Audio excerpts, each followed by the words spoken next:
जय राधा माधव कुंज बिहारी।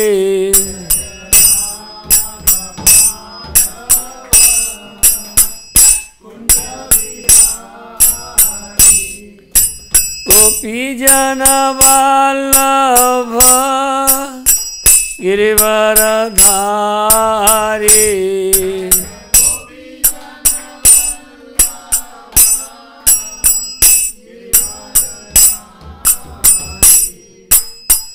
यशोदानंदन व्रज जनरंजन।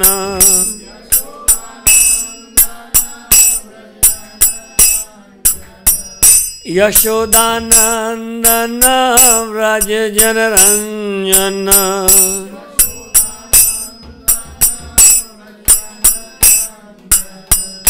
जमुना तीरा वनचारी।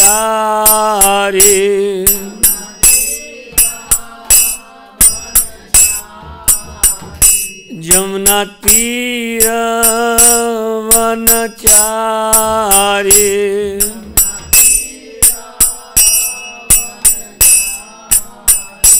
जय राधा माधव कुंज बिहारी।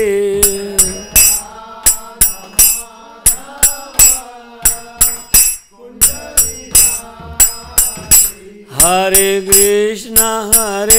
कृष्ण कृष्ण कृष्ण हरे हरे। हरे राम राम राम हरे हरे।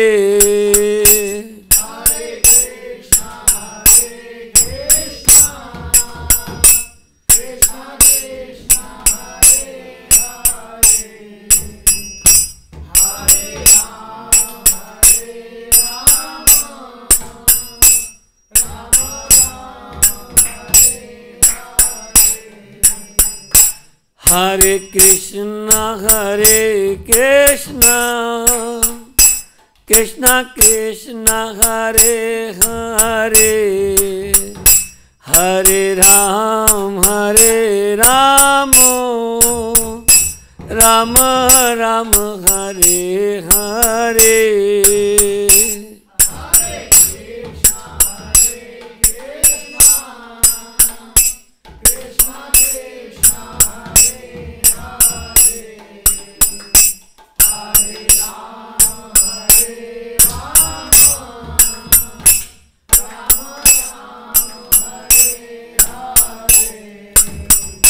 जय राधा श्याम सुंदर राधा श्याम सुंदर राधे।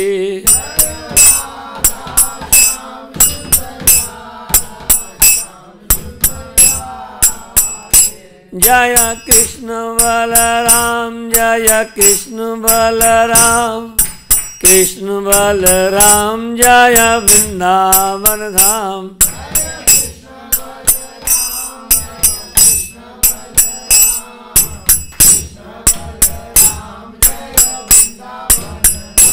जय गौर निताय जय गौर निताय गौर निताय जय गौर निताय।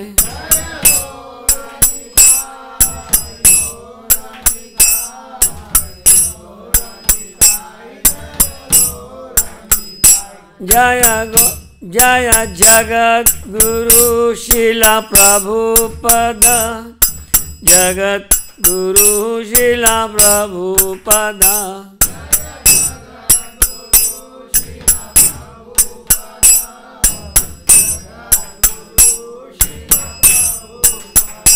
हरि बोल हरि बोल हरि बोल निताय गौर हरि बोल।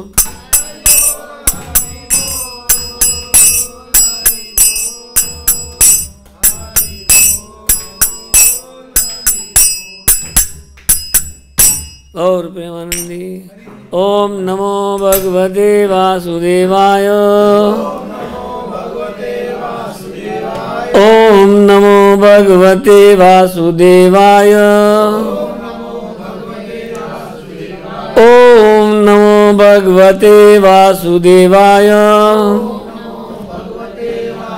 नारायणं नमस्कृत्य नरं चैव नरोत्तमं देवीं सरस्वतीं व्यासं ततो जयमुदीरयेत्। नष्टप्रायेषु अभद्रेषु नित्यं भागवत सेवया भगवती उत्तम श्लोके भक्तिर्भवति नैष्ठिकी। हरे कृष्ण। हम लोग आज श्रीमद् श्रील प्रभुपाद जी की लीलामृत आवश्यकता की यह महत्वपूर्ण घड़ी के चैप्टर में अभी हम लोगों ने पढ़ा कि किस तरह से प्रभुपाद जी को जापान की एक कॉन्फ्रेंस में जाने का आमंत्रण मिला। उस कॉन्फ्रेंस का नाम था cultivation of human spirit. Cultivation of human spirit का मतलब यही है कि किस तरह से आत्मा को जो है वो मानव कल्याण के लिए कल्टीवेट मतलब कि एक्चुअली ये एक बहुत बड़ा ड्रीम था प्रभुपाद जी का। जो लाइट ऑफ भागवत नाम की किताब प्रभुपाद जी ने लिखी वो बहुत शुरू में लिख दी थी और वो भागवत पुराण के 10वें स्कंद में जो वर्णन है वर्षा ऋतु का, तो उस किताब के ऊपर ये बेस थी। और इस किताब में मज़े की बात यह है कि वो सब चीज़ें दिखाई गई हैं किताब में कि किस तरह से धन आने के बाद आदमी करप्ट हो जाता है, या मतलब उसमें दृष्टांत दिए हुए हैं पूरे चैप्टर के अंदर लाइट ऑफ भागवत में कि किस तरीके से हम समाज में व्यवहार करते हैं, परिवार में रहते हैं, पारिवारिक मनुष्य का क्या कर्तव्य है, उन सब चीज़ों का समझाया। तो कल्टीवेशन मतलब क्या है कि जन्मना जायते शूद्रा, संस्कारात् भवेत् द्विजा, वेद पाठात् भवेत् विप्रा, ब्रह्म जानाति इति ब्राह्मणा। तो ये जन्मना जायते शूद्रा, हम सब लोग जन्म से शूद्र मेंटेलिटी से बॉर्न हुए। हमारी जो मेंटेलिटी वो शूद्र वाली। शूद्र होगी क्या कि कुछ काम करेंगे तो पैसा मिलेगा, या हमारी सोच बहुत छोटी, मतलब भगवान तक पहुंचने के लिए हमारी सोच नहीं है, शूद्र मेंटेलिटी। तो हम सब लोग शूद्र बॉर्न हुए। जन्मना जायते, संस्कारात् भवेत् द्विजा, तो प्रॉपर प्यूरिफिकेटरी प्रोसेस। इस दरवाजे को बंद करने से फर्क पड़ेगा? अच्छा, तो जो कल्टीवेशन की यहाँ पे बात आई है वो यही है कि किस तरीके से हम लोग ग्रेजुअली ह्यूमन प्लेटफॉर्म पे आ सकते हैं। शूद्रा प्लेटफॉर्म एक ह्यूमन प्लेटफॉर्म नहीं है, ऑलमोस्ट बड़ा मतलब डिग्रेडेड प्लेटफॉर्म है, लेकिन वही रास्ता है आगे जाने का। तो कल्टीवेशन का मतलब क्या है कि हम शूद्रा बॉर्न हुए, लेकिन संस्कारात् भवेत् द्विजा, प्रॉपर संस्कार को फॉलो करके हम लोग द्विज ट्वाइस बॉर्न द्विज बन सकते हैं। और वेद पाठात् भवेत् विप्रा, भागवत पुराण वेदों को पढ़ने से, भगवद गीता पढ़ने से हम लोग विप्र। और ब्रह्म जानाति इति ब्राह्मणा, तो फिर धीरे धीरे ब्राह्मण प्लेटफॉर्म पे आके हम लोग ब्राह्मण प्लेटफॉर्म पे आ जाते हैं। तो ये कल्टीवेशन ऑफ ह्यूमन स्पिरिट का जो प्लान प्रभुपाद जी को कॉन्फ्रेंस में बुलाया गया। प्रभुपाद जी उपराष्ट्रपति के पास में गए, तरह तरह के लोगों के पास में गए, कहीं से भी पैसा किसी ने दिया नहीं। 3,500 रुपये उस जमाने का था, आज से 50-60 साल पहले, तब भी कोई खर्चा किसी से तैयार नहीं हुआ। प्रभुपाद जी ने जापान वालों को लिखा तो वो भी नहीं माने, कभी हमारे पास में रहना खाना कर सकते हैं लेकिन आपके आने जाने का नहीं दे सकते। तो फिर फाइनली प्रभुपाद जी को कोई भी किसी ने टिकट नहीं दिया। आप माताएं आप यहाँ पे आ सकती हैं आगे, आपको गर्दन ऐसे करके नहीं बैठे, यहाँ आ जाइए आगे सोफे में, आपको वहां से दिखाई भी नहीं देगा और दर्द हो जाएगा गर्दन में। तो खर्चा ना मिलने के कारण प्रभुपाद जी फाइनली जा नहीं पाए। और प्रभुपाद जी ने प्रपोज किया था कि किताब के हर चैप्टर पे, हर चीज पे कहिए 50 के 50 पेंटिंग बनाई जाए और वो पेंटिंग बना के दीवारों पे लगाई जाए और दीवारों पे लगा के उनके नीचे कैप्शन लिखा जाए। प्रभुपाद जी कैप्शन भी लिख के दिया कि और ये किताब अभी इस्कॉन में छप चुकी है लाइट ऑफ भागवत के नाम से।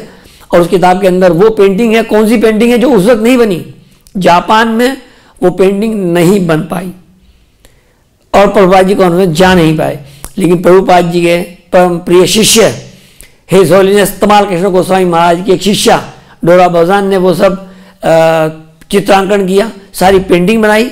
वो पेंटिंग लाइट ऑफ भागवत में छपी और उस कॉन्फ्रेंस को हिज होलीनेस हनुमत प्रेषक स्वामी महाराज दुनिया में जगह जगह यूनिवर्सिटीज़ में जाते हैं, साउथ अमेरिका में जाते हैं और भी जगहों पे जाते हैं।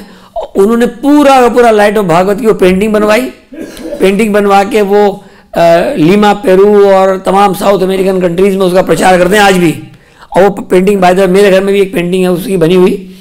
तो वो पेंटिंग्स बना के प्रचार करने का पूरा प्लान था ताकि लोगों को, जैसे हमारी ये पेंटिंग्स हैं, इन सब पेंटिंग को देख के कहना कि 1 पिक्चर इज 1000 वर्ड्स, एक पिक्चर दिखा दो तो 1000 शब्दों को बोलने के बराबर है। यहाँ चैतन्य महाप्रभु कीर्तन कर रहे हैं तो कुछ बताने की जरूरत नहीं है, सब कुछ दिख रहा है सामने। ऐसे ही कोई भी, यहाँ सुखदेव गोस्वामी को देख लो, सुखदेव गोस्वामी परीक्षित महाराज को बोल रहे हैं, एक चित्र के अंदर व्यास देव और तमाम जितने बड़े बड़े ऋषि मुनि आगे बैठे हुए हैं, भागवत कथा चल रही है। तो प्रभुपाद जी का प्लान था कि चित्रों के द्वारा सारी फिलॉसफी को बताया जाए, कैसे हम लोग जिए, कैसे संसार में रहें, कैसे मुनाफाखोर बिजनेस करते हैं, कैसे वर्षा ऋतु में पानी भरने से नदियाँ इटला के चलती हैं, जैसे कोई धनी आदमी, मतलब गरीब आदमी के पास धन आने से वो इतराने लगता है। ऐसे ऐसे कंपेयर करके उसमें उदाहरण दिए गए थे, बहुत अच्छे। तो ये जब प्रभुपाद जी फाइनली उसमें जा नहीं पाए, लास्ट में यहाँ पे ये हम लोग पढ़ रहे थे, जो लोग रोज जिसमें आते ही हैं हर संडे को, तो इसमें यहाँ पे ये था कि डॉक्टर एस राधाकृष्णन की बात से मुझे ऐसा लगा कि सरकार ऐसे अधिवेशनों का अनुमोदन नहीं करती जिसका संगठन लोग निजी तौर पर करते हैं, और इसलिए सरकार ऐसे अधिवेशन में भाग नहीं लेती। मैं अंतिम निर्णय के लिए 1 सप्ताह तक और प्रतीक्षा करूंगा, जब यहाँ हाँ या ना के रूप में मामला साफ हो जाएगा। मतलब ये है कि तमाम जितने भी गवर्नमेंट के लोग थे उन्होंने ये कहा कि हम लोग सरकारी आधिकारिक तौर पे ऑर्गेनाइज की हुई कॉन्फ्रेंस में जाने आने का खर्चा देते हैं, लेकिन निजी संस्थानों द्वारा जो इस तरह के संगठन हैं उनके द्वारा कोई गोष्ठी, कोई कॉन्फ्रेंस, कोई सेमिनार आयोजित किया जाता है तो हम उसके लिए खर्चा नहीं देते। तो फाइनली लोगों ने प्रभुपाद जी की बात को बहुत लाइटली लिया कि उधर प्रभुपाद जी इंडिया में थे और सन्यासी थे, उनके पास खर्चा पानी नहीं था, लेकिन प्रभुपाद जी ने कभी अपना काम नहीं रोका। प्रभुपाद जी बराबर भगवद गीता, भागवत पुराण के ट्रांसलेशन में लगे रहे। प्रभुपाद जी एक भी मिनट व्यर्थ नहीं किया कभी भी। उन्हें ये मालूम था कि एक दिन मुझे विदेश जाना है, एक दिन में जाके वहाँ पे पूरे संसार में भगवत भक्ति का प्रचार करूँगा, मंदिर खोलूँगा। प्रभुपाद जी को मालूम था, तो इसलिए प्रिपरेशन लाइफ टाइम उन्होंने अपनी तैयारी 20 साल पहले शुरू कर दी। जाने अमेरिका गए 1965 में, 69 की एज में, लेकिन अपनी तैयारी उन्होंने 15-20 साल पहले से शुरू कर रखी थी कि एक दिन जब मुझे जाना है तो वहाँ पे क्या वितरित करूँगा, क्या वहाँ पे लोगों को बताऊँगा, क्या भारत की फिलॉसफी है। सोचने की बात है, एक सन्यासी 70 साल की उम्र में एक ऐसे ठंडे देश में जहाँ मतलब ठंड ऐसी वैसी नहीं पड़ती, अगर कोई रात में बाहर रह जाए तो मर जाएगा, ऐसी ठंड पड़ती है। और ऐसी ठंड पड़ती है कि सांस में जो वो हवा ठंडी जाती है तो छाती में बलगम बैठ जाता है, ऐसी ठंडी हवा में 70 साल की उम्र में। जब लोग कहते भाई मेरी तो एज इतनी हो गई, मैं तो घर के बाहर भी नहीं निकलता, ऐसे में विदेशों में जाना, प्रचार करना ये बहुत बड़ा दुर्गम कार्य था। तो यहाँ पे भारत में जिन लोगों को इसे सहायता मिल सकती थी उनकी ओर से इनकार आ गया। 20 अप्रैल को भक्ति वेदांत स्वामी ने श्रीमान नकानो को तार भेजा, जो नकानो ऑर्गेनाइजर थे जापानीज कॉन्फ्रेंस के, उनको तार भेजा और कहा कि क्योंकि मुझसे आपसे गहरा प्रेम हो गया है, इसलिए मैं आपको लिखने का साहस कर रहा हूँ कि जापान पहुँचने के लिए मेरी वित्तीय सहायता कीजिए। मेरे विचार से आप दिल्ली स्थित अपने दूतावास को तुरंत आदेश भिजवा सकते हैं कि आपकी ओर से मुझे जापान भेजने के लिए वह आवश्यक व्यवस्था करें। आपसे मिलने और कांग्रेस में शामिल होने की मेरी तीव्र इच्छा है, जिससे हम लोग आध्यात्मिकता के अनुशीलन के लिए एक मजबूत संगठन बना सकें। अपना कार्यक्रम निश्चित करने के लिए मैं तार द्वारा आपके निर्देश की प्रतीक्षा करूंगा। किंतु श्रीमान नकानो सहायता नहीं कर सके और भक्ति वेदांत स्वामी के सारे प्रयत्न सपना बनकर रह गए। अब देखिए कितनी बड़ी बात है कि प्रभुपाद जी ने सारा प्लान किया, सारी तैयारी की, जाने का अरेंजमेंट किया, तरह तरह से प्रयास किया, तरह तरह के अधिकारियों से मिले, तरह तरह के बिजनेसमैन से मिले, लेकिन सारा कुछ होने के बाद, सारी प्लान होने के बाद भी प्रभुपाद जी जा नहीं पाए।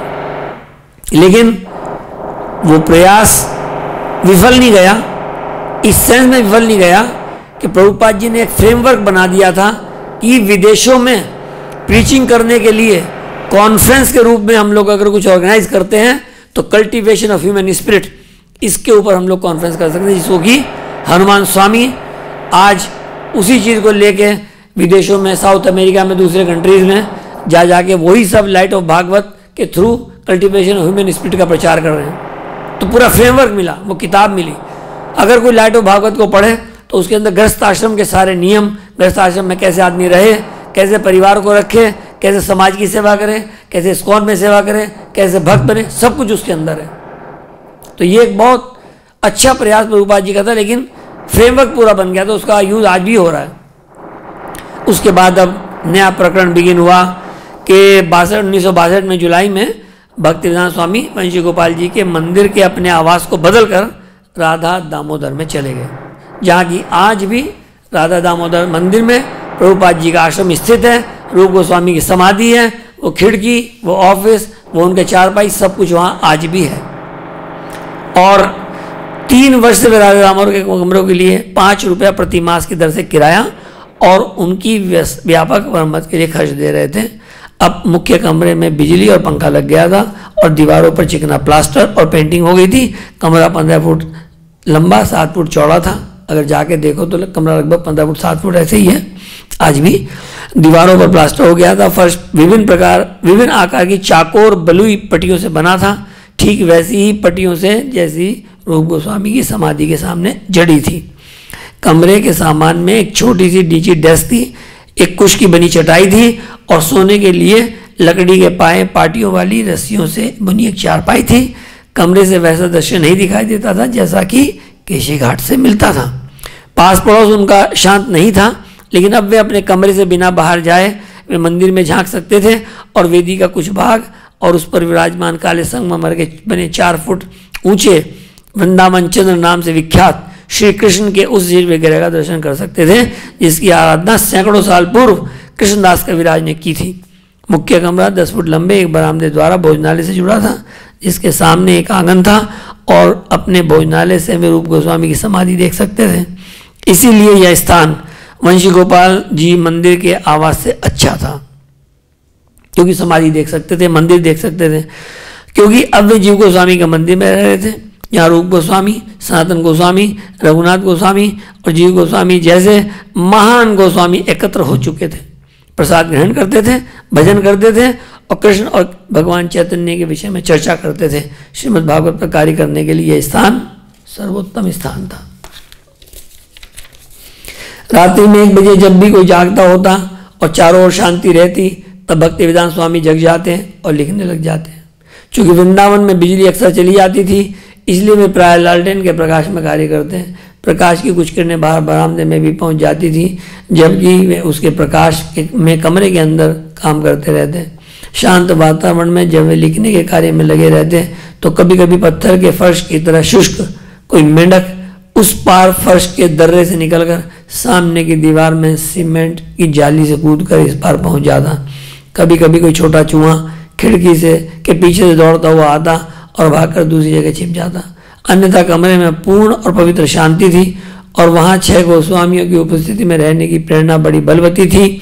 खुले आंगन के ऊपर आकाश साफ दिखने वाले तारों से भरा होता था। जब वे कार्य में लीन होते उस समय नगर में यदि कहीं से कोई आवाज़ सुनाई देती तो वह दूरी पर भौंकते हुए शायद किसी कुत्ते की आवाज़ होती थी। 4 बजे सवेरे मंदिर का पुजारी, जो गर्भगृह के द्वार के निकट सोता था, उठ जाता, बिजली जलाता और एक लंबी लाठी से चमगादड़ों को शैतानों से खदेड़ देता था। 5 बजे वह शिव विग्रह को जगाता, वेदी के सामने किवाड़ खोल देता और मंगल आरती आरंभ कर देता। वह दीप दिखाता, जबकि मंदिर के कुछ निवासी भक्त इकट्ठे होकर भजन गाते थे और वाद्य यंत्र बजाते थे। प्राय कोई घंटा बजाने लगता था, कोई घड़ियाल बजाने लग जाता था। आंगन में कोई आवाज़ होती तो वे भक्तिवेदांत स्वामी के आवास में तुरंत पहुंच जाती थी। घंटा घड़ियाल की आवाज़ उनके छोटे कमरों के दीवारों से टकराकर अचानक प्रतिध्वनि उत्पन्न करती थी। अपने बैठने के स्थान से वे वेदी की बाईं ओर आसीन केवल वृंदावन चंद्र को देख सकते थे। कभी कभी वे अपना काम रोक देते थे और शिव विग्रहों के दर्शन और उनकी आरती देखने के लिए आंगन में आ जाते थे। वेदी पर राधा और कृष्ण के विग्रह आसीन थे, जिनकी आराधना सैकड़ों साल पहले जीव गोस्वामी और अन्य वैष्णव आचार्य कर चुके थे। 10 मिनट के बाद आरती करने और जल से पूर्ण शंख बजाने के बाद पुजारी भक्तों के सिर पर शंख का पवित्र जल छिड़कता था और इस तरह समारोह का अंत होता था। श्रीमद् भागवतम पर कुछ घंटे कार्य करने के बाद श्री भक्तिवेदांत स्वामी अपने कमरे में बैठ जाते और जप करने लगते थे। प्रातःकालीन आकाश में हल्के नीले प्रकाश के फैलने और तारों के अस्त होने के साथ वृंदावन के निवासी श्री विग्रहों के और गोस्वामियों की समाधियों के दर्शन के लिए आने लगते। वृद्ध महिलाएं लड़खड़ाती आवाज में जय राधे कहती मंदिर में प्रवेश करती। जब भक्तिवेदांत स्वामी के कमरे की किवाड़ खोलते तो उनका कमरा प्रकाश से भर जाता था। कमरे की खिड़कियां आंगन में खुलती थी, लेकिन वे खिड़कियों की अपेक्षा दीवार में बनी सीमेंट की जालियां अधिक लगती थी। आने जाने वाले उनमें से कमरे में आसानी से नहीं देख सकते थे, लेकिन उनसे प्रकाश आता था।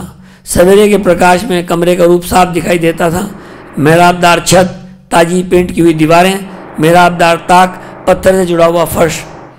भक्तिवेदांत स्वामी का पतला संन्यास दंड गहरे केसरिया रंग के खादी में लिपटा हुआ कमरे के कोने में टिका था। एक खाने में उन्होंने भक्तिवेदांत सरस्वती का चित्र रखा था और दूसरे में पुस्तकों और पांडुलिपियों का ढेर था। कमरे के 2 किवाड़ बंद होने पर भी मटमैले लगते थे और पूरा कमरा बाईं ओर झुका लगता था। वह साज सज्जाहीन था लेकिन शांत था। दोनों कमरों के बीच बरामदे में बैठे हुए भक्तिवेदांत स्वामी प्रायः आंगन, वेदी और श्री विग्रह की ओर देखा करते थे। राधा दामोदर, वृंदावन चंद्र और राधा कृष्ण के अन्य कई श्री विग्रह के दर्शनों की प्रतीक्षा में रहते। सवेरे की बेला में श्री विग्रह के किवाड़ खुले रहते थे, क्योंकि लगातार दर्शकों की पंक्ति से मंदिर जनसंकुलन तीर्थ स्थान बन जाता था। वहाँ कोई अधिक देर तक नहीं टिकता था। कुछ दर्शकों को कई मंदिरों में जाना होता था, इसलिए वे जल्दी में होते। गरीब लोग, स्थानीय व्यवसायी लोग और रंगीन साड़ियाँ पहने हुए उनकी स्त्रियाँ, सभी भक्त जय हो जय हो जय राधे कहते वेदी की ओर जाते। श्री विग्रहों का दर्शन करने के बाद वे दरवाजे के बाहर आंगन में पहुंच जाते हैं समाधियों का दर्शन करने के लिए।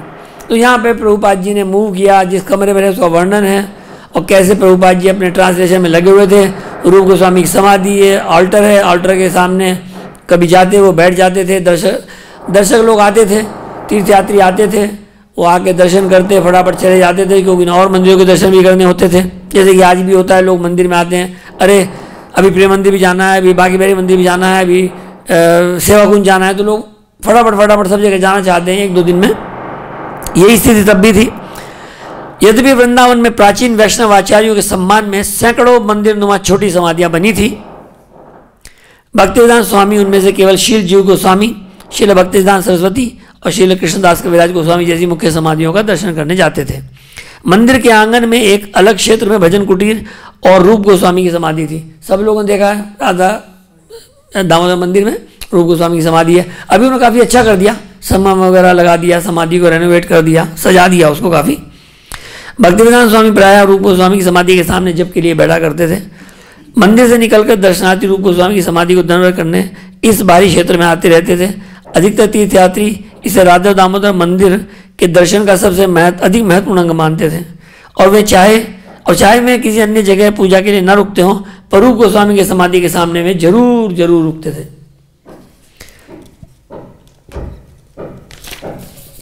वे दोनों हाथ जोड़कर खड़े होते थे और जय राधे कहते हुए प्रणाम करते थे, या माला की थैली में हाथ डाले समाधि की परिक्रमा करते हुए हरे कृष्ण का जप करते थे।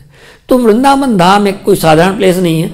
यहाँ पे आम लोग, आम आदमी, मेटेरियलिस्ट लोग भी, जो सांसारिक लोग हैं, वो भी आके वृंदावन के अंदर राधे राधे राधे राधे करना शुरू कर देते हैं।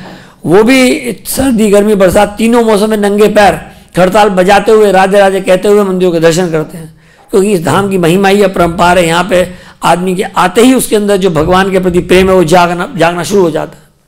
मतलब आम आदमी, ये इसमें यहाँ पे वर्णन है, मतलब 50 साल पहले की बात है, तब भी लोग ऐसे थे, आज भी लोग ऐसे ही हैं।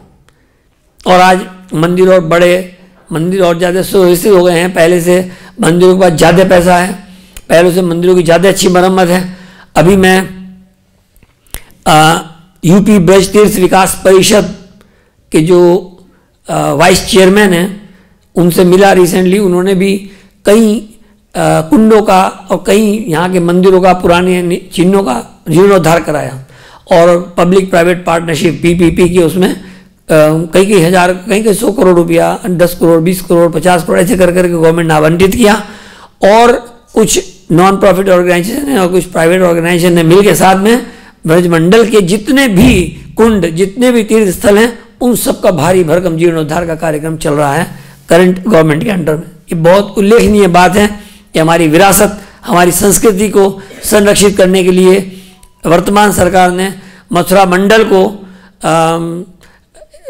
हेरिटेज, सिटी ऑफ हेरिटेज घोषित किया और परिक्रमा मार्ग को पहले से बेटर किया, सारे नदी नाले, मतलब नाले वाले साफ कराए। तो ये बहुत अच्छा है कि इतने, और पहले से जो श्रद्धालु भक्ति हैं वो भी बहुत आने लगे।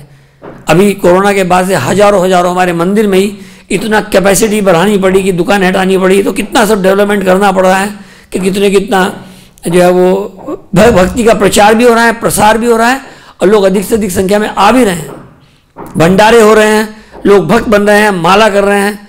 हमारे ही इस्कॉन से कितने, जैसे मैं द्वारका टेम्पल में 10-15 साल पहले गया और अभी जाता हूँ तो वहाँ पे जन्माष्टमी के मौके पे, नहीं, गौर पूर्णिमा के मौके पे वहाँ था तो 10,000 लोग, मतलब अंदर और बाहर लाइन लगी हुई, गाड़ियाँ दूर तक पार्क हुई, खड़ी होने की जगह नहीं, कहीं प्रसाद बट रहा है, कहीं आरतियाँ हो रही हैं, कहीं प्रवचन चल रहे हैं, कोई लोग माला कर रहे हैं, कीर्तन चल रहा है, तो हर चीज़ इतनी। और दिल्ली के एनसीआर के एरिया में करीब 20 मंदिर बन चुके हैं अब तक, जो कि पहले 2-3 ही हुआ करते थे।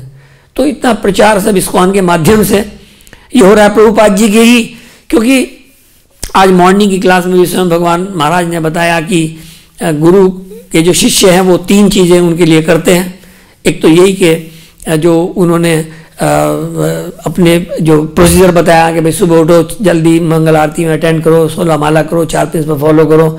एक तो ये, दूसरे जो प्रकार उन्होंने जो मंदिर वगैरह बनाए, जो संस्थान बनाए, और जो बुक छापने के बीबीटी वगैरह बनाया, उसको प्रसार करो, आगे बढ़ाओ। ये भी एक कार्य है गुरु के लिए। और प्रचार का भी मेन है। तो प्रचार प्रसार के लिए ही इस्कॉन में इतना सब कार्यक्रम होता है कि किस तरीके से हम इस एजेंडा को, प्रभुपाद जी ने अपने गुरु की आज्ञा मान के विदेशों में गए, इतने कष्ट उठाए, यहाँ भी तरह तरह से प्रचार करने की स्ट्रेटजी बना रहे हैं, प्रिंटिंग कर रहे हैं, बैक टू गॉड मैगजीन छाप रहे हैं, दिल्ली में स्ट्रोक में, धूप में, लू में गिर पड़े, कितना कष्ट प्रभुपाद जी ने सहा। उसको देखने मात्र से ही, उसको सुनने मात्र से ही ऐसी प्रेरणा मिलती है कि जब प्रभुपाद जी ने इतना त्याग, इतना बलिदान, इतना सब कुछ इस कृष्णा कॉन्शियसनेस को आगे बढ़ाने के लिए, इस्कॉन को आगे बढ़ाने के लिए इतना प्रयास किया, तो आज हमारा क्या योगदान है उसके अंदर हमें देखना होगा। हमारा योगदान यही है कि हम पहले तो अपने आप को समर्पित करें, अपने आप को इस तरह से स्थापित करें कि हम अपने आप के प्रिंसिपल फॉलो कर सकें, पहले अपना सिस्टम मजबूत कर सकें। जैसे कि पिछले 2-3 दिनों से क्लास में चल भी रहा है इंग्लिश वाली में कि चैतन्य महाप्रभु प्रकाशानंद सरस्वती से बनारस में मिले, तो किस तरह से उन्होंने वो जहाँ जूते लोग वो उतारे हुए थे वहाँ पे बैठे हुए थे, तो किसी का ध्यान उनके ऊपर नहीं गया, लेकिन चैतन्य महाप्रभु ने जरा सा वोल्टेज को बढ़ाया तो उनके अंदर से और प्रकाश मिला। सब लोग एकदम ऐसे हो गए, ये कौन सन्यासी है भाई, इतना यंग, इतना ब्यूटीफुल, इतना स्मार्ट, इसमें चमक इतना चेहरा इतना दमक रहा है। तो वो नोटिस हुए अपने एफल्जन से, अपने तेज से, और तेज उनका दया का, भगवान वो खुद हैं, इस संसार में वो भगवत धर्म का प्रचार करने के लिए आए हैं। तो उस वाणी को प्रभुपाद जी ने आगे बढ़ाया, क्योंकि चैतन्य महाप्रभु ने प्रिसेप्ट्स ऑफ लाइफ ऑफ लॉर्ड चैतन्य की जो बुक भक्तिविनोद ठाकुर ने लिखी इंग्लिश में, वो तमाम विदेशों की लाइब्रेरी में भेजी, और वहाँ लाइब्रेरी में कौन सी कनाडा की मैकगिल यूनिवर्सिटी की लाइब्रेरी से किसी इंडोलॉजिस्ट ने वो किताब पढ़ी, प्रिसेप्ट्स ऑफ लाइफ ऑफ लॉर्ड चैतन्य, और उसे पढ़ने के बाद वो इंडिया 2 महीने तक पानी के जहाज में बैठ के 1890 के आसपास मिलने आया भक्तिविनोद ठाकुर से कि आपने ये किताब लिखी, मैं कनाडा से चल के ऑल द वे आपसे मिलने आया हूँ इस किताब को पढ़ने के बाद, क्योंकि इसमें आपने लिखा कि पूरी दुनिया के गली गली, कोने कोने, गांव गांव में भगवान का नाम होगा, मेरा नाम होगा, चैतन्य महाप्रभु ने कहा सर्वत्र हो मोर नाम। भारत तो गुलाम है। 1857 का गदर अभी कुचल के अंग्रेजों ने पूरा कुचल दिया। अभी 1890 हो रहा है और मैं आपसे बात कर रहा हूँ। कहाँ ये सब, कहाँ प्रचार है, कहाँ हिंदू धर्म है, कहाँ वैष्णव धर्म है, कहाँ सनातन धर्म है, सब कुछ खत्म है। तो भक्ति ठाकुर ने कहा मैं क्या जानूँ, चैतन्य महाप्रभु खुद कृष्णा है। अगर उन्होंने कहा है कि गली गली नगराज तो होकर रहेगा, उनका कमांडर इन चीफ सेनापति आएगा या आने वाला होगा या आ चुका होगा, वो इस काम को करेगा। तो ये बात 1890 की है और 1896 में प्रभुपाद जी का जन्म हुआ। हरि वो तो कितनी दुर्लभ संयोग है कि भक्ति ठाकुर ने प्रोफेसी दी, चैतन्य महाप्रभु की प्रोफेसी को रिवाइज किया, लोग पढ़ने आए, पूरा संसार प्रभुपाद जी ने हिला के रख दिया। आज विदेशों में, देश में कई कई मंदिर, जहाँ कोई शहर ऐसा नहीं बचा जहाँ मंदिर ना हो, कोई देश ऐसा नहीं बचा जहाँ भक्त लोग ना पहुँचे हों। और इस सब का डेस्टिनी, ये सब डेस्टिन्ड है चैतन्य महाप्रभु ने कहा इसलिए। लेकिन भक्त लोग अपना ये कार्य करके इस अनुष्ठान में प्रभुपाद जी के भाग लेके अपने जन्म को सफल कर रहे हैं। नहीं तो ये सब तो होना ही है। जैसे अर्जुन को भगवान कृष्ण ने कहा निमित्त मात्र भव्य सब साची, कि अर्जुन तुम निमित्त मात्र बन जाओ, जितने लोग यहाँ आए हैं युद्ध भूमि में एक भी वापस नहीं जाएगा। पहले से तय विराट रूप में दिखा भी दिया था, सब लोग उनके मुंह में जा रहे हैं, फिनिश, सब कुछ दिखा दिया। अब बता दिया अर्जुन को कि तुम चलाए जाओ बाण अपने, देखते रहो क्या होता है, कुछ भी होगा सब मैं कंट्रोल कर रहा हूँ, सब कोई भी घर नहीं जाएगा। सबको इकट्ठा किया है मैंने यहाँ पे प्लान बना के, क्योंकि वो क्षत्रिय जो बड़े बड़े महारथी, बड़े बड़े वरदान उनको मिले हुए, बड़े बड़े देवताओं के द्वारा उनको वरदान मिले हुए थे, असंभव था उनको मारना। जरासंध को मारना असंभव था, जयद्रथ को मारना असंभव था। क्या वरदान था जयद्रथ को कि जो भी तुम्हारे सर को जमीन पे गिरने का कारण बनेगा उसके सर में विस्फोट होगा और वो खत्म हो जाएगा। अब जब अर्जुन ने शपथ ले ली कि जयद्रथ को मैं शाम तक मार दूंगा सूर्य छिपने पहले, अब सूर्य छिपना है तो दुर्योधन बहुत खुश, कहने कोई चिंता की बात ही नहीं है, सूर्य छिपने तक नहीं मारा तो अर्जुन जल समाधि ले लेगा, और अगर मार दिया तो अर्जुन के सर में विस्फोट होगा, अर्जुन वैसे खत्म हो जाए। मैं दोनों हाथ में लड्डू हैं, लेकिन भगवान कृष्ण के हाथ में लड्डू सारे हैं। तो उन्होंने उसको जयद्रथ के लिए मारने के लिए अर्जुन को बताया कि ऐसा बाण चलाओ कि जयद्रथ का सर उड़ के जाकर बाप की गोद में गिरे। जिन्होंने वरदान दिया, बाप की गोद में गिरा और हट पे आके एक दफा सर नीचे गिरा, पिताजी उड़ के खत्म हो गए। तो भगवान का प्लान, बड़े बड़े जरासंध ने भेजा उसको कालियावन को। अब कालियावन आया और किस तरीके से भगवान उसको डाइवर्ट कर गए, मुचकुंदा की तरफ लेके गए, मुचकुंदा ने आँख खोली, कालियावन फिनिश हो गया। कालियावन को मारने वाला कोई पैदा नहीं हुआ, कोई युद्ध में कालियावन को हरा नहीं सकता था। तो इतने बड़े बड़े राक्षसों, इतने बड़े बड़े क्षत्रिय योद्धाओं को भगवान ने मारने का कैसे अरेंजमेंट किया, किसका बाण किसे दिलवाया, किसके द्वारा किसे मरवाया, कैसे मरवाया, ये सब कुछ भगवान का रचित था। ऐसे ही ये जो कृष्णा कॉन्शियस का मूवमेंट है, यहाँ प्रभुपाद जी जो बता रहे हैं कि किस तरह से प्रभुपाद जी की ये जीवनी, जो प्रभुपाद जी की जो ये बायोग्राफी ये ससुर माँ ने लिखी, ये प्रेरणा का स्रोत है। अगर हमने जो सारे वेदों के जो प्रभुपाद जी ने 84-85 किताबें ट्रांसलेट की, और वो सब करने के बाद जब हम पढ़ते हैं तो पढ़ने से पहले हमें जान लेना चाहिए कि हम किसकी किताब पढ़ रहे हैं, कौन है वो जिन्होंने ये भगवद गीता का ट्रांसलेशन किया, कौन है वो जिन्होंने भागवतम, कौन है जो भगवत इस्कॉन के संस्थापक हैं, कौन है वो जो बीबीडी के संस्थापक हैं, कौन है वो आचार्य जिन्होंने कोई जादू की छड़ी घुमा के कुछ नहीं किया, सब कुछ सिंगल हैंडेडली एक एक चीज़ 100 लोगों के लिए 70 साल की उम्र में उन्होंने प्रसाद बनाया, 100 लोगों के लिए अकेले बूढ़े आदमी ने, और वो भी न्यूयॉर्क जैसी जगह में सर्दी के मौसम में। कैसे प्रभुपाद जी ये सब करते थे, इतना कुछ उन्होंने किया। यहाँ राधा दामोदर मंदिर में जो सीन, इस किताब में यही एक खूबी है कि ससुरदास महाराज को ऐसी आशीर्वाद प्रभुपाद जी से मिला, ऐसा उनका हुआ कि उन्होंने प्रभुपाद जी के सुने हुए संस्मरण और प्रभुपाद जी के द्वारा बताई गई बातें और जो जगह जो स्थान जो भी थे, ससुर महाराज वहाँ गए, वहाँ जाके चीज़ों को नोट किया, वहाँ के लोगों से मिले, उनका इंटरव्यू लिया, फिर उस सारी बात को किताब में एक फ्लो में ऐसे लिख दिया जैसे कि वो प्रभुपाद जी के साथ में कैमरा लेके चल रहे हो, रिकॉर्ड करते हुए एक एक इवेंट। इसी किताब में जैसे कि कमरे का वर्णन है कि कैसी दीवारें हैं, कैसी छत है, कैसा जो है फ्लोर है, कैसी खिड़कियां हैं, यहाँ क्या फ़र्क है, केशी घाट पे कैसा कमरा था, यहाँ कैसा कमरा है, प्रभुपाद जी को क्या फील हो रहा है, प्रभुपाद जी क्या सोच रहे हैं, प्रभुपाद जी रूप गोस्वामी की समाधि के बाद बैठ के रो रहे हैं कि मुझे विदेश जाना है, गुरु की आज्ञा है, प्रचार करना है, ट्रांसलेट करना है इंग्लिश में, और मेरे पास कोई सुख साधन नहीं है, सुविधा नहीं है, मेरा शरीर बूढ़ा हो चुका, और मैं समझ में नहीं आता कि विदेशों में जाके कैसे प्रचार करूंगा और कैसे उनकी भाषा में अपनी भाषा में समझाऊंगा उनको मैं। कितनी एंजाइटी प्रभुपाद जी को हो सकती थी, लेकिन प्रभुपाद जी क्योंकि उनको कृपा थी उनके गुरु की, और कृपा थी गुरु के साथ में आचार्यों की, इस कारण से प्रभुपाद जी ये सब कर सके। भक्तिवेदांत स्वामी दर्शकों की सवेरे की भीड़ खत्म हो जाने पर भी बैठे रहते और जब करते रहते। कभी कभी वे पास के राधा श्याम सुंदर और राधा मदन मोहन मंदिर में चले जाते। 11 बजे तक अपना भोजन बनाने के लिए हमेशा लौट आते थे। जब वे अपना भोजन बनाते रहते और बाद में जब प्रसाद ग्रहण करने के लिए बैठते, तब भी जाली से रूप गोस्वामी की समाधि को निहारा करते। रूप गोस्वामी की उपस्थिति की अनुभूति से उन्हें अपने आध्यात्मिक गुरु के निमित्त अपने मिशन का स्मरण सदैव बना रहता। रूप गोस्वामी की समाधि को देखते रहते थे, प्रसाद खाते हुए, माला करते हुए, हर स्थिति में, और हमेशा सोचते रहते थे कि कैसे मैं अपने गुरु महाराज की भक्ति सिद्धांत जी की आज्ञा का पालन कर पाऊंगा, कैसे उनके इस मिशन को आगे बढ़ा पाऊंगा। भगवान चैतन्य के भक्त के रूप में भक्त रूप गोस्वामी के अनुगामी या रूपानुगा कहलाते थे। कहते हैं रागानुगा और रूपानुगा। तो हम लोग रूपानुगा हैं, और जो रूपानुगा हैं वो रागानुगा ऑटोमेटिकली हैं।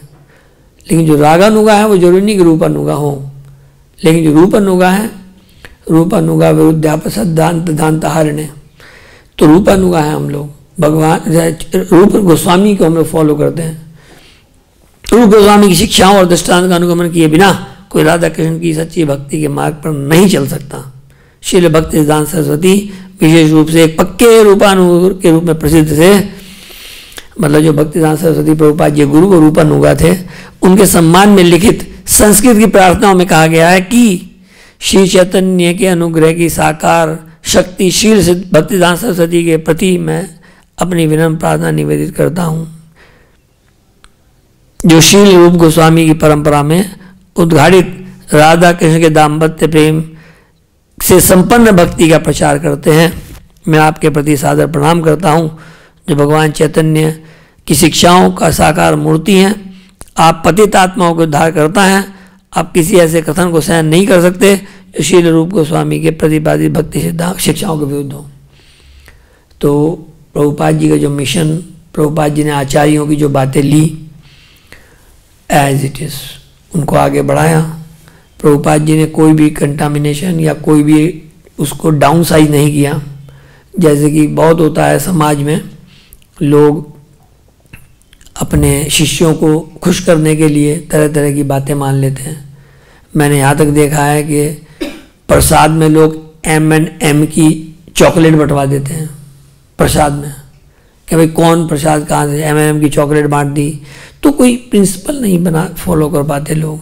लेकिन इस्कॉन में प्रभुपाद जी ने जो बताया, प्योरिटी इज़ द फोर्स, शुद्धता ही हमारी ताकत है, उसको प्रभुपाद जी ने फॉलो किया, और उसके कारण से, उस शुद्धता के कारण से ही आज इस्कॉन इतना प्रचार और प्रसार हो रहा है। शुद्धता अगर नहीं है, अंदरूनी भी और बाहरी भी दोनों तरीके से सफाई, शुद्धता जरूरी है। प्रभुपाद जी ने उसी का प्रचार किया, प्रसार किया, उसी तरह से गाइड किया। बहुत लोग हैं विदेशों में, प्रभुपाद जी को लोगों ने कहा कि आप थोड़ा एडजस्ट करो, आप विदेशों में आए हो प्रचार करने के लिए, यहाँ का फार्मूला अलग है। तो प्रभुपाद जी ने उसको नहीं माना, उसको कहा कि जो हमारा प्रिंसिपल है, तभी, क्योंकि इस्कॉन में एक एक भक्त इतना पावरफुल क्यों है, क्योंकि सिद्धांत जो फॉलो करेगा पावर तो अपने आप आ जाएगी। जो वोल्टेज चैतन्य महाप्रभु के अंदर, हाई वोल्टेज, हाई रेडिएशन उनके अंदर था, वो भक्तों से भी उन्होंने शेयर किया। जैसे कि प्रभुपाद जी कितने एम्पावर्ड के, उन्हें मालूम था कि उनके मंदिर हैं, बनेंगे सब, क्योंकि अपने वो चैतन्य महाप्रभु की, भगवान कृष्ण की जो शक्ति का आवेश उनके अंदर, शक्तावेश अवतार उनको कहते हैं गुरुओं को, जो इतने पावरफुल हों, आचार्य हों। आचार्य का मतलब है जो टाइम, प्लेस और सर्कमस्टांसेस के हिसाब से टीचिंग्स को एडजस्ट करके दे सके। जैसे भक्ति सिद्धांत जी के समय पर 64 माला का प्रिंसिपल था, प्रभुपाद जी ने 16 तक एडजस्ट किया। चूँकि वो आचार्य हैं, वो टाइम, प्लेस, सर्कमस्टांस के हिसाब से उन्हें मालूम 16 ज़्यादा कोई कर नहीं पाएगा और 16 से कम करने का कोई फायदा नहीं होगा, तो उन्होंने आके एडजस्ट किया। तो ये आचार्य प्रभुपाद जी ने सारे बंगाली और संस्कृत के ग्रंथों को जो बहुत इंपॉर्टेंट थे उन सबको इंग्लिश में ट्रांसलेट किया और उसी बात को प्योर रूप से सबके सामने प्रेजेंट किया, किताबें छपवाई, सबको बंटवाई पूरे विश्व में। तो ये एक आचार्य का काम है कि टाइम, प्लेस, सर्कमस्टांस के हिसाब से चीज़ों को एडजस्ट करके और सबको नए तरीके से बात को ला के बगैर वाटर डाउन किए, बगैर उसको द्रवित किए कि भाई घटा के कोई फ़ायदा नहीं है, मुँह मन में चैंट करो या मतलब मंदिर आओ ना हो कोई फ़र्क नहीं पड़ता, और सिर्फ किसी एक ही के प्रवचन सुनो, सबके प्रवचन मत सुना करो, मिस्टेक हो जाती है, कन्फ्यूजन हो जाता है। ऐसे कर करके कुछ लोग हैं आज भी, इस्कॉन के अंदर भी, इस्कॉन के बाहर भी, जो कहते हैं बस मेरे प्रवचन सुनो या एक ही के प्रवचन सुनो, मंदिर जाने की जरूरत नहीं है, मंदिर में अपराध हो जाते हैं, फाइटिंग हो जाती है, मंदिर मत जाया करो। ऐसे से एक बार डेट्रॉइट में गोपाल कृष्ण महाराज वहाँ पहुँचे तो वहाँ किसी भक्त से महाराज ने कहा कि भाई तुम मंदिर मंगल आरती में क्यों नहीं आते? कि महाराज मैं थोड़ा दूर रहता हूँ। कि पहले तुम पास में रहते, दूर क्यों चले गए? कि महाराज बहुत पॉलिटिक्स है मंदिर में, इसलिए मैं दूर चला गया। कहते पॉलिटिक्स मंदिर में नहीं है, पॉलिटिक्स तुम्हारे अंदर है, इसलिए तुम दूर गए। दूर जाने का मतलब जितना दूर जाओगे उतना ही सब कुछ छोटा दिखना शुरू हो जाएगा और माया लपेट के खत्म कर। तो जितना रेगुलर प्रोग्राम में आ सकें, पार्टिसिपेट कर सकें, ये रिचुअल नहीं है। कोई कह सकता है कि भाई मॉर्निंग में आना, भागवत को सुनना, कथाओं में बैठना ये रिचुअल है, ऐसा नहीं है। इससे ताकत मिलती है। भगवान के रास्ते में चलने के लिए बहुत ताकत चाहिए, बहुत इंस्पिरेशन चाहिए। और रोज आदमी सुबह से लेकर शाम तक जीवन की घटनाओं से प्रभावित होकर ऐसा हो जाता है कि मैं क्यों तो माला कर रहा हूँ, क्यों मंदिर जाता हूँ, मुझे पता नहीं। ऐसी स्थिति आ जाती है। उसके लिए ये क्लासेस, ये भक्तों का संग, ये भक्तों के अपने संस्मरण, ये बहुत जरूरी है। प्रभुपाद जी की स्ट्रगल तो अगर बात ही अलग है। रूप भगवान चैतन्य है कि भक्त रूप में भक्त रूप गोस्वामी के अनुगामी रूपानुगाची ये हो गया। और श्रील रूप गोस्वामी की परंपरा में उद्घाटित राधा कृष्ण के दाम्पत्य प्रेम से संपन्न भक्ति का प्रचार करते हैं। मैं आपके प्रति सादर प्रणाम करता हूँ, जो भगवान चैतन्य की शिक्षाओं की साकार मूर्ति हैं। आप पतित आत्माओं को उद्धार करता है। आप किसी ऐसे कथन को सहन नहीं कर सकते। तो ये बेसिकली जो रूपानुगा है, भक्ति सिद्धांत सरस्वती हैं, वो बहुत सख्त थे इस मामले में कि कोई वाटर डाउन को घटिया बात होनी ही नहीं चाहिए। जो हमारी परंपरा है, जो हमारे सिद्धांत हैं, उनको फॉलो करना चाहिए। भक्तिवेदांत स्वामी के आध्यात्मिक गुरु और गुरु शिष्य परंपरा में उनके पूर्व के आध्यात्मिक गुरु कृष्ण भावनामृत आंदोलन का प्रचार प्रसार सारे संसार में देखना चाहते थे। और रूप गोस्वामी की समाधि के सामने प्रेरणा के लिए बैठते हुए भक्तिवेदांत स्वामी प्रतिदिन अपने आध्यात्मिक पूर्वगामियों से मार्गदर्शन के लिए प्रार्थना करते थे। रूप गोस्वामी की समाधि में देख के भगवान हे गोस्वामी जी, मुझे ऐसी प्रेरणा, ऐसी शक्ति, ऐसी ताकत दो जिससे मैं जाके विदेशों में आपके नाम का प्रचार प्रसार कर सकूं, सनातन धर्म का प्रचार कर सकूं। जो प्रेम पूर्ण आदेश उनसे प्राप्त होते थे उन्हें वे निश्चित आदेश मानते थे और उससे उन्हें सरकार, प्रकाशक या अन्य कोई विचलित नहीं कर सकता था। अब यह बात यहां पे पावरफुल है कि सरकार, प्रकाशक या अन्य कोई। अब सरकार कौन है? प्रभुपाद जी गए सबके पास कि भाई मुझे टिकट जापान का कर दो, पानी के जहाज चलते थे उस समय में, लेकिन किसी ने दिया नहीं। सरकारों ने कह दिया कि नहीं। अमेरिका पहुंचने के बाद भी प्रभुपाद जी ने सरकार से भी अनुग्रह किया और तमाम बड़े बड़े इंडस्ट्रियलिस्ट लोगों से भी कहा, सिंघानिया, टाटा, बिरला, सबसे कहा कि कुछ या मंदिर बनवा दो। किसी ने भी प्रभुपाद जी की मदद नहीं की। कोई सरकार का आदमी आगे नहीं आया। कोई मंदिर बनाने के लिए 1 रुपया भी किसी ने नहीं दिया विदेशों में। और बल्कि डिस्करेज किया कि स्वामी जी बुढ़ापे में जा रहे हो, वहां मर गए तो हमारा नाम और हो जाएगा, हमने भेजा था। ऐसे तक के लोगों ने कहा कि आप इस उम्र में न्यूयॉर्क जा रहे हो तो बस कुछ ना कुछ होगा, आप मर जाओगे, हमारे ऊपर ब्लेम आ जाएगा, टिकट हमने दिया था, मरवा दिया स्वामी जी को। इस तरह से भी डिस्करेजमेंट प्रभुपाद जी को मिला। रूप गोस्वामी चाहते थे कि वे पश्चिम जगत में जाएं, श्रील भक्तिनाथ सरस्वती चाहते थे कि वे पश्चिमी जगत में जाएं। कृष्ण ने ऐसा ही संगठित किया था कि राधा दामोदर मंदिर में आए और उनके आशीर्वाद प्राप्त करें। राधा दामोदर मंदिर में ऐसा लगा कि उनका प्रवेश ऐसे शाश्वत निवास में हुआ है जिसे भगवान के केवल सच्चे भक्त ही जानते हैं। तो भी यद्यपि वे उन्हें अपनी लीला भूमि में अपने साथ संबंधित होने का अवसर दे रहे थे, लेकिन उनका आदेश था कि वे राधा दामोदर मंदिर और वृंदावन को छोड़कर पश्चिम को जाएं और विस्मरणशील संसार को आचार्यों का संदेश सुनाएं। क्योंकि प्रभुपाद जी और हमारे आचार्यों का मेन मिशन यही था कि कैसे हम लोग सारे संसार में भगवान का नाम पहुंचा सके। एक बार प्रभुपाद जी डेट्रॉइट में वॉक कर रहे थे, तो वॉक करते करते मैं छड़ी को उठा के ऐसा इशारा किया और एशियन पेंट का ग्लोब बना हुआ था और उसके ऊपर पेंट ऐसे डला हुआ था और पेंट सारे ग्लोब को कवर कर रहा था। उससे नीचे लिखा था we want to cover the whole world. वो एशियन पेंट की बात थी।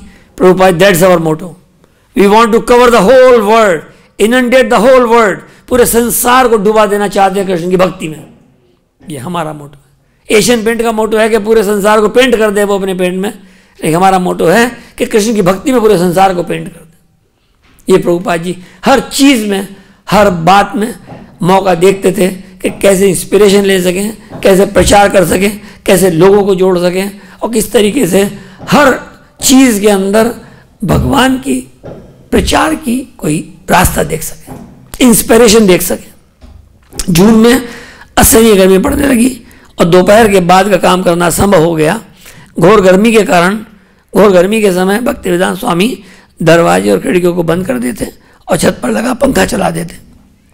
संध्या के समय गर्मी कम हो जाती, मंदिर में दर्शनार्थियों की भीड़ लग जाती और आंगन में सायंकालीन कीर्तन आरंभ हो जाता।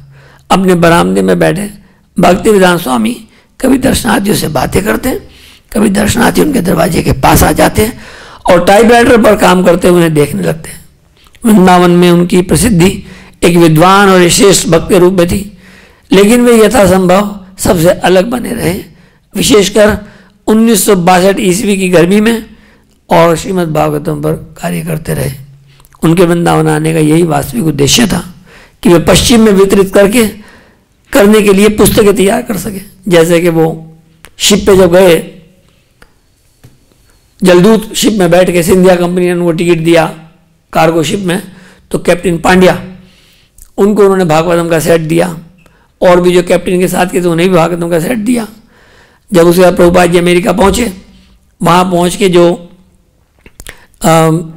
पेंसिल्वेनिया में, स्टेट है पेंसिल्वेनिया, उसमें एक बटलर नाम का शहर है, वहाँ पे मिस्टर अग्रवाल जो थे, उनके फ्रेंड आगरा में प्रभुपाद जी के मित्र थे, उनका लड़का गोपाल अग्रवाल, उसके यहाँ ठहरने का उन्होंने अरेंजमेंट शुरुआत में किया, स्पॉन्सर किया आने के लिए। तो जब वो वहाँ पहुँचे तो वहाँ पे उन्होंने लाइब्रेरी में किताबें वो रखवाई स्लिपरी रॉक कॉलेज में, और ऐसे ही वहाँ पे कुछ प्रोग्राम प्रभुपाद जी ने किए। लोगों को बड़ा अजीब लगा कि ये मतलब प्रभुपाद जी का जो पूरा अटायर, प्रभुपाद जी जो स्टाइल था, लेकिन प्रभुपाद जी बहुत टॉलरेंट थे। जैसे कि गोपाल अग्रवाल उनकी वाइफ अमेरिकन थी, तो वो घर में मीट वगैरह रखते थे, लेकिन प्रभुपाद जी भी अपनी फ्रोजन सब्जियां वहाँ रख के उसी फ्रिज में वो खा भी लेते थे। तो प्रभुपाद जी ने एडजस्ट किया, प्रभुपाद जी ने एडजस्ट किया। किस तरीके से एडजस्ट किया कि घर में जो गोपाल की वाइफ का क्या नाम था, शैली अग्रवाल, शैली अग्रवाल, वो स्मोकिंग करती थी, मीट खाती थी, घर में मीट रखा हुआ था। उसके बाद भी प्रभुपाद जी ने कभी कंप्लेन नहीं की, क्योंकि प्रभुपाद जी बहुत बड़े मिशन के लिए आए हुए थे। वहाँ एक स्टेपिंग स्टोन की तरह उनका घर यूज़ हुआ कि भाई वहाँ से आगे वो बढ़ सके। और वहाँ भी प्रभुपाद जी ने वही किताबें जो इंडिया से छपवा के लेके गए थे 2 संदूकों के अंदर, और वो यही कहते थे कि ये भागवतम ही मेरी ताकत है, भागवतम ही मेरी, मतलब भागवत मुझे लेके जा रही है, मैं भागवत लेके नहीं जा रहा हूँ। ये भगवत गीता है, भागवत जाना चाहती है विदेशों में। और आज इस्कॉन का जो ये पूरा साम्राज्य इतना बड़ा हो चुका है कि पूरे कॉन्टिनेंट के कॉन्टिनेंट कवर करने के प्लान जीबीसी बैठ के बनाते हैं कि भाई इस कॉन्टिनेंट में इतने कंट्री हैं, इतने कंट्रियों में इतने बड़े सिटी हैं, इन बड़े सिटीज में इतने सिटीज में मंदिर खुल चुके हैं, इतने में खुलने बाकी हैं, कैसे खुलेंगे? जहां भी मंदिर नहीं है अमेरिका में, बड़े शहर में, सन्यासी लोग, जीबीसी लोग बैठ के विचार करते हैं कि वहां कोई सेंटर खुले, वहां कोई अरेंजमेंट हो, ऐसा कोई प्रचार का, कोई यूनिवर्सिटी की प्रीचिंग शुरू हो, बुक डिस्ट्रीब्यूशन शुरू हो, सब लोग कोई ना कोई प्रचार का केंद्र खोलें, नाम हट चलाएं। ये जो है बड़ी इच्छा है भक्तों की, और इस्कॉन जीबीसी का यही कार्यक्रम भी है कि किसी ना किसी तरीके से वो भक्तों को प्रेरित करें कि वो विदेशों में अगर जा सकते हैं तो वहाँ जाके उन किताबों को प्रभुपाद जी की बांटें, सड़कों पे कीर्तन करें। और इनफैक्ट मैं कई बार हरिनाम पे गया, जो मैंने अपने पर्सनल रियलाइजेशन की बात अगर मैं कहूँ, कृष्णा कॉन्शियस में इतने सालों के अंदर अगर मुझे कभी बहुत अच्छा लगा, कभी ऐसा लगा कि अब बहुत आनंद आ रहा है, तो वो तब आ रहा है जब हरिनाम पे निकले हुए हैं और लोगों को किताबें बांट रहे हैं। सबसे ज़्यादा पावरफुल जो विदेशों में जो प्रीचिंग का तरीका है, हम लोग एक बार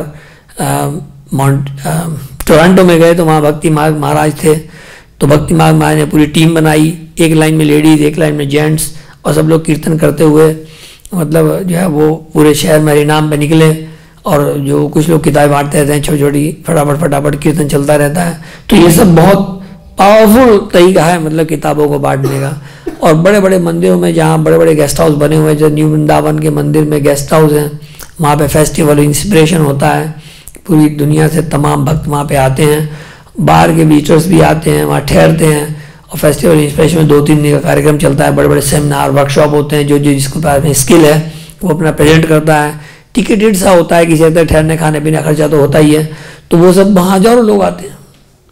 इनफैक्ट बहुत बड़ी फील्ड होती है, गर्मी का टाइम होता है मई जून का, तो वहाँ पे फील्ड में लोग तंबू वंबू लगा के रुकते हैं आके, जिनके पास ठहरने का नहीं हो पाता, और वो सब वहाँ रुक के सारा फेस्टिवल होता है। कीर्तन मेला होता है कीर्तन मेला है, जपा रिट्रीट्स है बड़ी बड़ी, जिसमें 1,000 2,000 भक्त आते हैं।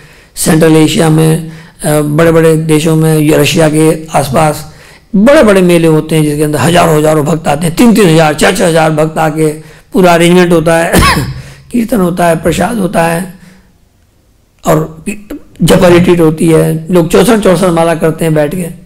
ये सब इसलिए कि जो अपनी भक्ति के अंदर लोग अगर कभी ये फील करते हैं कि भाई आई एम फीलिंग डाउन, मेरा अभी मन नहीं है माला करने का, या मेरा मन नहीं है, तो वो लोग इस तरह के बड़े बड़े आयोजन करके इनमें हजारों लोग बैठ के एक साथ कीर्तन करते हैं, तो बड़ी पावर उसमें से जनरेट होती है, और जो माइंड है वो शुद्ध हो जाता है, और इंस्पिरेशन मिलती है कि हम भी और अच्छी माला करें और अच्छे प्रचार में लगें। और एंथुजियाज्म, सबसे बड़ी चीज़ यह है, रूप गोस्वामी ने कहा उपदेशामृत में, उत्साह निश्चय धैर्यात। अगर ये 3 चीज़ें नहीं है, बड़ी मुश्किल है। एंथुजियाज्म को मेंटेन करना बहुत मुश्किल है, निश्चय डिटर्मिनेशन को लाना बहुत मुश्किल है, आदमी खत्म हो जाता है। सोचो क्या भगवान, धैर्यात, पेशेंस, कितनी पेशेंस आदमी में होनी बहुत जरूरी है कि इति रक्षसति विश्वास हो, भगवान रक्षा करते हैं। भगवान अर्जुन को भगवद गीता में भगवान ने कहा, कौनते है प्रति जानी ही न में भक्ता प्रणेश्वरी। अर्जुन तुम डिक्लेयर करो, मैं कहूंगा तो कोई यकीन करे ना करे, क्योंकि मैं अपनी बात से मुकर भी जाता हूं कई बार, लेकिन तुम मेरी तरफ से डिक्लेयर करो कि मेरा भक्त कभी नाश नहीं होता। ये भगवान की जो सुप्रीम पावर है, इसको यहां पे प्रभुपाद जी जानते हैं, तभी इतने विघ्नों के बाद, इतनी दिक्कतों के बाद, गर्मी पड़ जाती है, दर्शनार्थियों की भीड़ लग जाती है, और उनके वृंदावन आने का यही वास्तविक उद्देश्य था कि पश्चिम व्यतीत करने के लिए पुस्तक तैयार कर सके। यद्यपि उनके पास साधन नहीं थे, तब भी वे जापान जाने की यात्रा कर सके, पुस्तक छाप कर सके, मतलब पैसे ही नहीं जापान जा सके, किंतु जिन उद्देश्यों को वे सामने रखकर वे कार्य कर रहे थे वे यही थे। वे वृंदावन से नहीं आए थे कि मृत्यु को प्राप्त करके ईश्वर तक पहुंचे, मरने के लिए वृंदावन नहीं आए थे वो। प्रत्युत वे इसलिए आए थे कि वृंदावन में उनके जीवन का मुख्य कार्य को संपादित करने हेतु अध्यात्म बल प्राप्त करने के लिए आदर्श स्थान था। इस स्पिरिचुअल बैटरी को रिचार्ज करने के पॉइंट ऑफ व्यू से प्रभुपाद जी थे यहाँ पे, और उन्होंने यहाँ पे बैठ के किताबें लिखी और अपनी तैयारी की विदेश जाने की। अपने भविष्य के मिशन के ठीक रूप के बारे में भक्तिवेदांत स्वामी को पता नहीं था, लेकिन वे ये जरूर जानते थे कि उन्हें पाश्चात्य जगत की अंग्रेजी भाषी जनता में श्रीमद् भागवत का प्रचार करने के लिए अपने आप को तैयार करना है। तो Prabhupada ji preparation in life time अपने आप को तैयार कर रहे थे कि किस तरह से वो विदेशों में जाके, अंग्रेजी भाषी देशों में जाके और वहाँ पे भागवत का प्रचार कर सके। उन्हें अपने गुरुओं के लिए सब प्रकार से पूर्ण उपकरण बनना था, और यदि उनकी इच्छा हुई तो वे उन्हें वहाँ भेजेंगे। तो प्रभुपाद जी बिल्कुल डिपेंडेंट थे इस बात पे कि भाई हमारे जो आचार्य हैं उनकी कृपा से ही ये संभव हो पाएगा कि मैं विदेशों में जा पाऊँगा, प्रचार कर पाऊँगा, और उनकी कृपा से ही ये संभव हो पाएगा। ऐसा प्रभुपाद जी का विचार था। और वृंदावन में जो उनका वास था वो तैयारी का टाइम था विदेशों में जाने का और प्रचार करने का, ना कि यहाँ पे आके उनका ये था कि वो जो है वो मरने के लिए आए हैं। ऐसा उनका विचार नहीं था। हरे कृष्ण, हरे कृष्ण। श्रील प्रभुपाद।